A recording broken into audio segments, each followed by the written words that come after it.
Stephanie Fallow summary for Module E, which is the second part of the RTI focusing on assessment.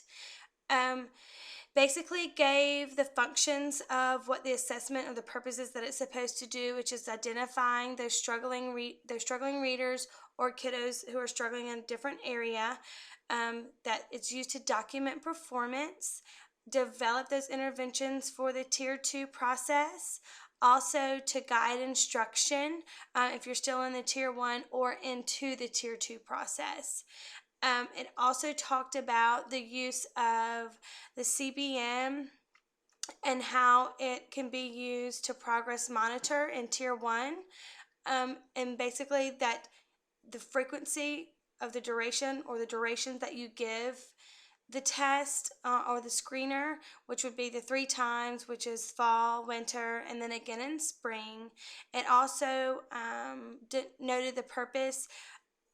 that CBM can be used in that Tier 1 process to determine the rate of growth and how you calculate that to show and be able to back up that the interventions are working or what your high quality instruction is giving the kiddo what they need and that they would not need to move on to Tier 2 interventions.